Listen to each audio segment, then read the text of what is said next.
आपका एबीपी गंगा देख रहे हैं आप। मैं हूं आपके साथ आस्था कौशिक और बुलेटिन की शुरुआत इस वक्त हम बड़ी खबर से करने जा रहे हैं, जहां विधायक अदिति सिंह ने ट्विटर प्रोफाइल से आईएनसी हटा दिया है। रायबरेली एमएलए ने ट्विटर प्रोफाइल बदल दी है। ट्विटर ने अदिति सिंह के प्रोफाइल से ब्लू टिक भी हटा दिया है। इस वक्त की बड़ी खबर, आपको याद होंगी रायबरेली से कांग्रेस विधायक अदिति सिंह जो बीते दिनों अपनी ही पार्टी को निशाने पर ले रही थी, पार्टी विरोधी बयान वो दे रही थी लगातार, और खास तौर पर यूपी सरकार और कांग्रेस के बीच में जो बसों को लेकर राजनीति हुई उस पर भी अदिति सिंह ने निशाना साधा था कांग्रेस पर। और अब अपने ट्विटर हैंडल से उन्होंने आईएनसी यानी इंडियन नेशनल कांग्रेस हटा दिया है और उसके साथ ट्विटर ने अदिति सिंह के प्रोफाइल से ब्लू टिक, जो कि वेरीफाइड अकाउंट्स के लिए होता है, वो ब्लू टिक भी हटा दिया है। इस वक्त की बड़ी खबर, और अटकलें लगाई जा रही थी कि कहीं ऐसा तो नहीं कि बहुत जल्द अदिति सिंह बीजेपी का दामन थाम ले। ज्यादा अपडेट के लिए शैलेश अरोड़ा का रुख करते हैं। शैलेश, अदिति सिंह ने ट्विटर प्रोफाइल से आईएनसी हटाया, ट्विटर ने ब्लू टिक हटाया, बस पॉलिटिक्स पर भी अपने पार्टी विरोधी उन्होंने बयान दिए, तो आखिर इशारों में यहां पर क्या नजर आ रहा है?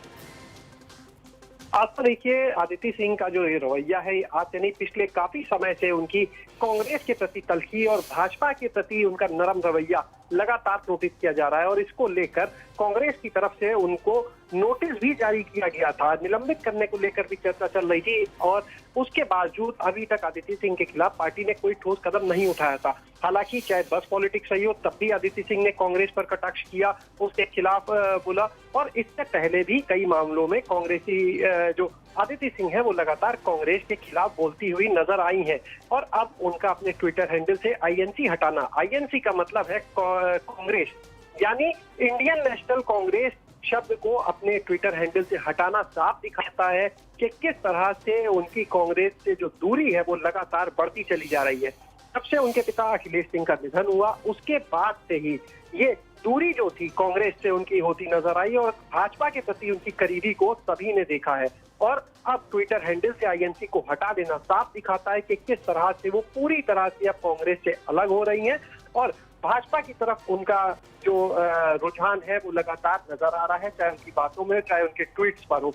और जैसे ही अदिति सिंह ने अपने ट्विटर हैंडल को बदला, उसका नाम बदला, वैसे ही ट्विटर ने जो वेरिफिकेशन के लिए ब्लू टिक दिया जाता है उसको भी अब अदिति सिंह के ट्विटर हैंडल से हटा दिया है। जी हाँ, तो बड़ी खबर इस वक्त आ रही है, रायबरेली एमएलए ने ट्विटर से अपनी प्रोफाइल बदल दी है और आईएनसी इंडियन नेशनल कांग्रेस की वो विधायक है, कांग्रेस के टिकट पर चुनाव लड़ी है रायबरेली से, उसको अपने प्रोफाइल से हटा दिया और उसके साथ ही वो ब्लू टिक भी गायब हो गया जो वेरिफिकेशन अकाउंट्स को मिलता है ट्विटर की तरफ से। काफी समय से शैलेश देखा जा रहा था कि वो पार्टी का विरोध कर रही थी, बस पॉलिटिक्स को भी लेकर उन्होंने अपनी ही पार्टी पर निशाना साधा और सवाल तब भी उठ रहे थे कि क्या उनका झुकाव बीजेपी की तरफ जा रहा है। आपके पास हम लौटेंगे शैलेश, लेकिन इस वक्त सुरेंद्र राजपूत कांग्रेस से हमारे साथ जुड़ रहे हैं। सुरेंद्र जी, क्या माना जाए, कांग्रेस से अलग हो रही है अदिति सिंह, प्रोफाइल से कांग्रेस का नाम हटा दिया है, ब्लू टिक भी चला गया है जो ट्विटर की तरफ से मिलता है।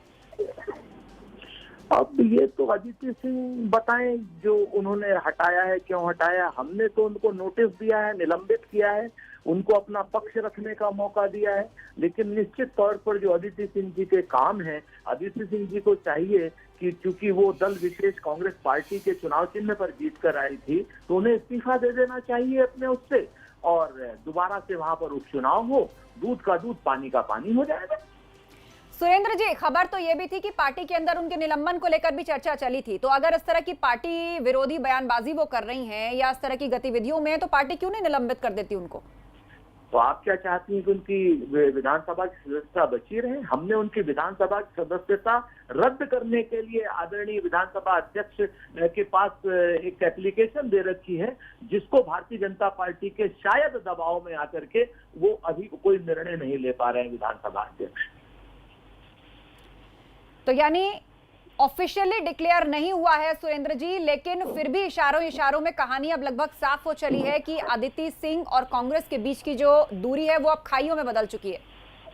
ये तो अदिति सिंह जी को तय करना पड़ेगा। अगर निलंबन हमने किया है, उनको नोटिस दिया है, तो उनको वो नोटिस का जवाब दें। और अपनी विधानसभा की सदस्यता से इस्तीफा दें और नया चुनाव हो। जो चुनाव जीतेगा उस क्षेत्र का प्रतिनिधित्व करेगा। सुरेंद्र जी, हाल ही की घटना नहीं है। अदिति सिंह बहुत पहले से कांग्रेस पर निशाना साध रही हैं और कहीं ना कहीं पार्टी के विरोध में बयान भी दे रही हैं। तो क्या इससे पहले बातचीत के रास्ते से ये मसला हल नहीं हुआ? पार्टी की डेमोक्रेसी को लेकर भी यहाँ पर सवाल उठ रहे हैं कि क्या पार्टी फोरम में कभी बुलाकर इस चीज पर मंत्रणा हुई है? आपके साथ मैं वापस लौटूंगी, लेकिन अदिति सिंह खुद इस वक्त हमारे साथ फोन लाइन पर जुड़ गई हैं। अदिति जी, बहुत कुछ इशारों में आप कह रही हैं, लेकिन एबीपी गंगा पर अब आप साफ साफ कह ही दीजिए कि क्या आप कांग्रेस में हैं कि नहीं है? मैडम, मैं और कुछ कहूँ या ना कहूँ, मैं आपसे इतना जरूर कहना चाहूंगी, मैं एक साधारण लड़की हूँ, मैं एमएलए हूँ।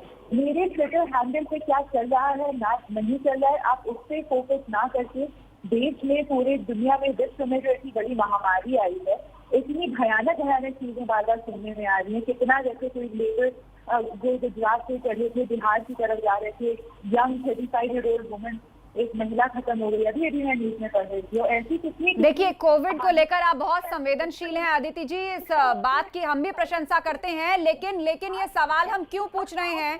क्योंकि आप जनप्रतिनिधि भी हैं, आप जनप्रतिनिधि भी हैं, विधायक भी हैं, और बस मुद्दे को लेकर आपने अपनी ही पार्टी को घेरा भी था, और अब आपने अपनी ही पार्टी का नाम अपने प्रोफाइल से हटा दिया है।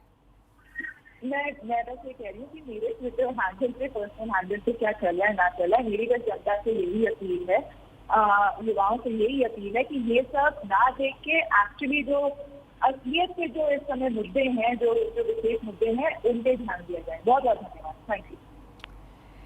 तो अदिति सिंह, उन्होंने फोन काट दिया, कुछ भी रिएक्ट करने से इनकार कर दिया। उन्होंने कहा कि मेरे प्रोफाइल पर क्या चल रहा है इस पर ना जाकर जो मुद्दे चल रहे हैं उन पर बात हो, लेकिन सवाल तो उठेंगे और पूछे भी जाएंगे। उन्होंने कहा कि मैं एक सिंपल लड़की हूं, लेकिन नहीं भूलना चाहिए वो जनप्रतिनिधि भी हैं, कांग्रेस के टिकट पर उन्होंने चुनाव लड़ा और काफी समय से वो पार्टी विरोधी बयानबाजी भी कर रही थी। यूपी में बस पॉलिटिक्स को लेकर भी उन्होंने अपनी ही पार्टी को घेरा था, जिसके बाद पार्टी ने उनको नोटिस इशू किया, अपनी बात रखने के लिए कहा है।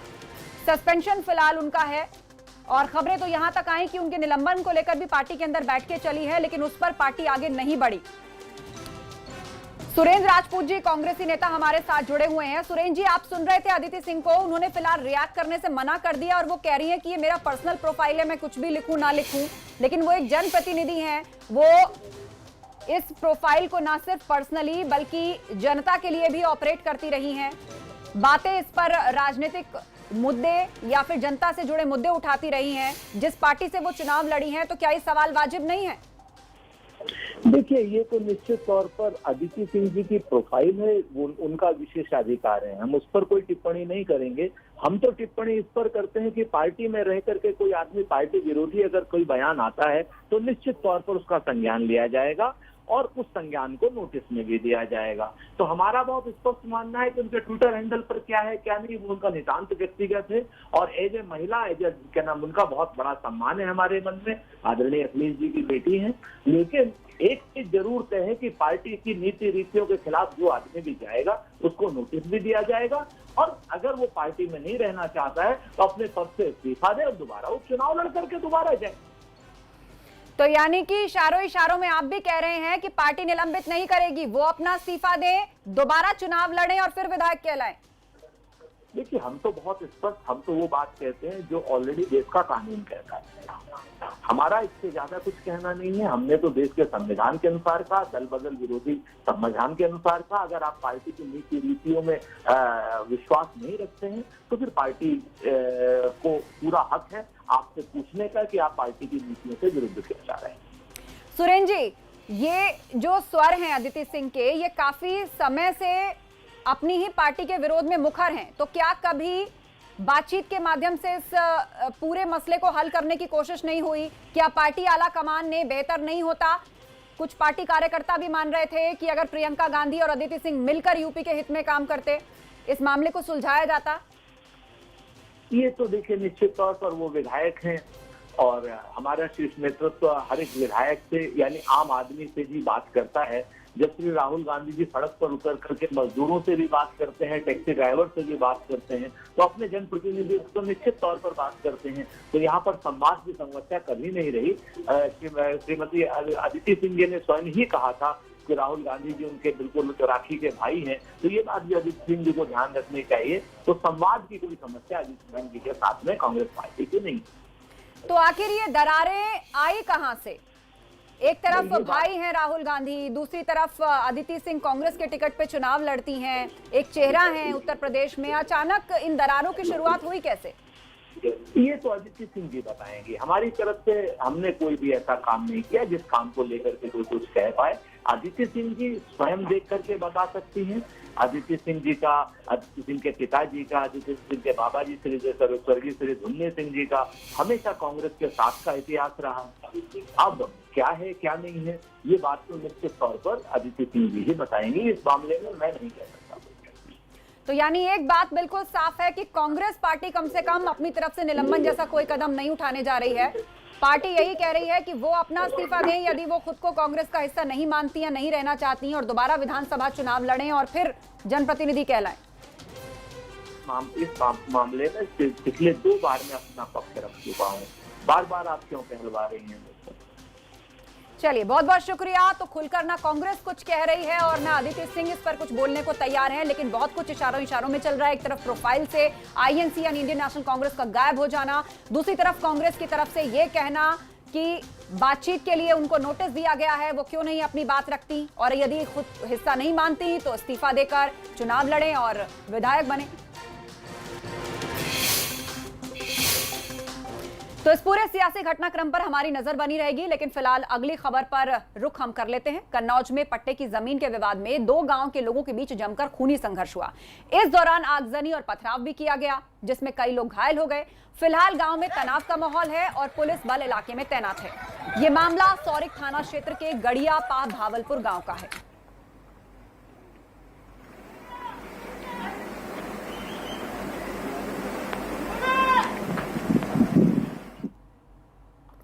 उधर फिरोजाबाद से एक अहम खबर आ रही है। गर्भवती महिला को स्ट्रेचर नहीं मिला। इस महिला को गोद में उठाकर परिजनों ने अस्पताल पहुंचाया है। आप तस्वीरें देखिए, कितनी दर्दनाक तस्वीरें हैं। एक गर्भवती महिला, स्ट्रेचर तक नसीब नहीं है, परिजन गोद में उठाकर अस्पताल के अंदर ले जा रहे हैं। एम्बुलेंस से अस्पताल ले जाने के दौरान ये स्ट्रेचर नहीं मिला। ये देखिए, पहली तस्वीर एबीपी गंगा आपको दिखा रहा है कि किस तरह से अमानवीयता से भरी ये तस्वीर है। एक गर्भवती महिला जिसे फौरन डॉक्टरों के असिस्टेंस की जरूरत है, एम्बुलेंस से वो आती है, लेकिन वहां से उतरकर अस्पताल की बिल्डिंग के अंदर तक जाने के लिए भी स्ट्रेचर नसीब नहीं हुआ। लिहाजा उसके परिजनों ने ही उसको गोद में उठाया और जैसे तैसे संभालते हुए वो उसको अस्पताल के अंदर ले गए। हालांकि ये खाली स्ट्रेचर भी पड़ा यहां पर हमें दिखाई दे रहा है। तो सवाल यही है कि ये खाली स्ट्रेचर जो यहां पर है, क्या ये सब मिसमैनेजमेंट का नतीजा है या फिर ये किसी की गलती है? उधर गाजियाबाद के चौनिका सिटी थाना क्षेत्र के मंडोला गांव में एक युवती का जलता शव मिलने से इलाके में सनसनी फैल गई। हालांकि युवती की पहचान अभी तक नहीं हो पाई है। फिलहाल पुलिस ने शव का पोस्टमार्टम कराया है। बताया जा रहा है कि शव करीब 70% जली हुई हालत में था और इस हादसे के बाद इलाके में एक डर का माहौल छाया है। हालांकि पुलिस ने पूरे मामले की जांच पड़ताल करके सच्चाई तक पहुंचने का जल्द दावा किया है। तो ये तस्वीरें आपको विचलित कर सकती हैं। 70% जली हुई अवस्था में शव मिला है। हालांकि ये युवती कौन थी, इसकी पहचान अभी तक नहीं हो पाई है। चौनिका थाना पुलिस को सुबह लगभग 5:30 बजे आवास विकास मंडोला में एक अज्ञात महिला के शव की सूचना प्राप्त हुई। पुलिस तत्काल मौके पर पहुंची, अज्ञात महिला के शव को तत्काल कब्जे में लिया और उसको पोस्टमार्टम के लिए तत्काल अस्पताल पहुंचाया गया है। उधर नोएडा में बुजुर्ग को गोली मारने की वारदात सामने आई है। मामला थाना फेज 3 के गढ़ी चौखंडी गांव का है, जबकि सुबह 2 बदमाशों ने यहां तड़के एक महिला को गोली मार दी थी। अब पुलिस पूरे मामले की तफ्तीश में जुटी है। फिलहाल पुलिस को वो सीसीटीवी मिल गया है जिसमें बदमाश नजर आ रहे हैं। अब महिला को गंभीर हालत में कैलाश अस्पताल भर्ती कराया गया है, जहां उसकी हालत गंभीर बताई जा रही है। थाना फेज 3 में एक घटना हुई सुबह, जिसमें एक बुजुर्ग जिनकी उम्र 60 साल है, उनके कंधे पे किसी ने फायरिंग करी और उनको तत्काल कैलाश हॉस्पिटल थाना फेज 3 में भर्ती कराया गया। उन पर मुकदमा दर्ज किया गया इस घटना को लेकर धारा 307 के अंदर अज्ञात के खिलाफ। और प्रथम दृष्टि ये लग रहा है कि ये किसी जानकार द्वारा की गई है। उधर शामली में जिला बदर गो तस्कर को पकड़ने गई पुलिस पर आरोपी के परिजनों ने हमला बोल दिया। इस हमले के दौरान पुलिस कर्मियों के साथ मारपीट की गई और उन पर पथराव भी किया गया।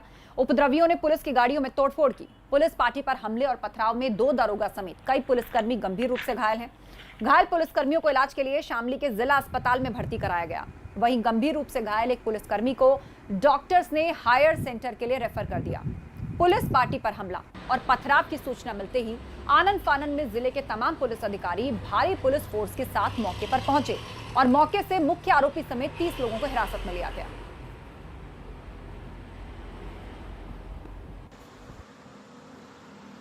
एक शातिर जिला बदर गोकश के यहाँ दबिश देकर उसे हिरासत में लिया गया। उस अभियुक्त को छुड़ाने के लिए उसके परिजन तथा सैकड़ों ग्रामीणों द्वारा पुलिस पर हमला बोल दिया गया। इस हमले में 3 पुलिसकर्मियों को चोटें आई हैं तथा 2 गाड़ियों के शीशे टूट गए। शातिर जिला बदर गोकश को गिरफ्तार किया तथा 30 व्यक्तियों को हिरासत में लिया। कुल 45 नामजद अभियुक्त तथा 80 अज्ञात के विरुद्ध गंभीर धाराओं में अभियोग पंजीकृत करके पुलिस द्वारा आवश्यक वैधानिक कार्रवाई की जा रही है। वहीं उत्तर प्रदेश सरकार में पूर्व मंत्री और भारतीय समाज पार्टी के राष्ट्रीय अध्यक्ष ओम प्रकाश राजभर के खिलाफ पुलिस ने मामला दर्ज कर लिया है। असल में लॉकडाउन के दौरान 6 मई को करीमुद्दीनपुर थाना अंतर्गत एक गांव में अपने लोगों के बीच ओम प्रकाश राजभर ने एक चौपाल का आयोजन किया था, जिसमें वो सरकार पर तमाम तरह के आरोप लगाकर सरकार विरोधी बातें कर रहे थे। इस दौरान उन्होंने सोशल डिस्टेंसिंग का पालन नहीं किया, जमकर धज्जियां उड़ाई, जिसका वीडियो भी वायरल हुआ। बाद में इस वायरल वीडियो के सामने आने पर जनता दल यूनाइटेड के जिलाध्यक्ष विनीत तिवारी ने पुलिस अधीक्षक को इस संबंध में एक शिकायती पत्र और वीडियो ईमेल से भेजकर कार्रवाई की मांग की, जिस पर पुलिस ने कार्रवाई की और उन पर मुकदमा दर्ज कर लिया।